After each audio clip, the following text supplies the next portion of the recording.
Okay, so I'm here in my car, which is Tesla Model S. I absolutely love this car. This is my third one. I'm a huge fan, and one of the reasons that I'm a huge fan is because of the user experience that this car provides in and out. And I'm not just talking about electronics, I'm talking about the entire experience, including interacting with the car, with my app on my phone.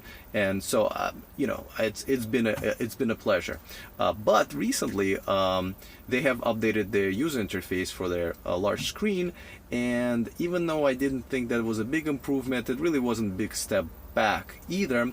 But there was this one thing that I thought was they just dropped a huge bomb. They took something that was there, they took it away and made the experience worse. Now, I was getting into my car right now to make this video to tell you guys about this issue, and I realized that the recent update in the last couple of weeks actually took care of it already. So I feel a little bit I feel very righteous, because it looks like the problem that I identified originally was taken care of. And I'm going to show it to you right now, because I can still, I think, reproduce it. But I still wanted to show you what was there before, what they did, and then how they fixed it. Okay, so here's the screen, and yes, that's Aqua that I'm listening to. And as you can see, the screen basically has four parts, right? I'll start from the bottom. These are the controls for like air conditioning and so forth. Then you have your bottom pane for whatever app you want to put in there, and the top one. Now the top one is also, on top of that, there's a navigation menu here, as you can see, and I can basically put different apps in. See, I just put the consumption app on the bottom, and I can switch them around, or I can put a different app on top and so forth. It's very flexible. Now, most people usually have navigation system on top.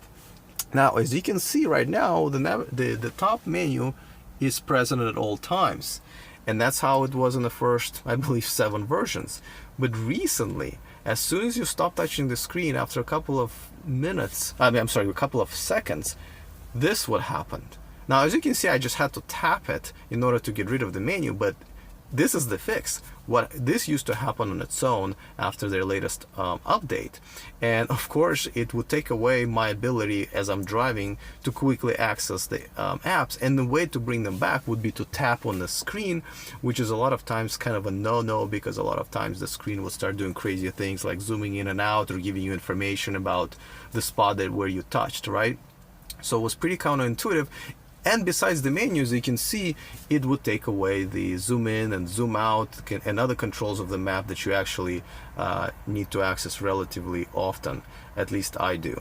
And so yeah, so this is how it would look as soon as you basically stop touching the screen, and that was a problem. But I'm happy that now you actually have to touch the screen in order to get rid of the menu, which I do understand that some people might want to increase the size of the map that they're looking at. Though I do have to say that the way to increase the size of the map, just like any application, is basically you can expand it so it takes up the entire screen like this. So there you go.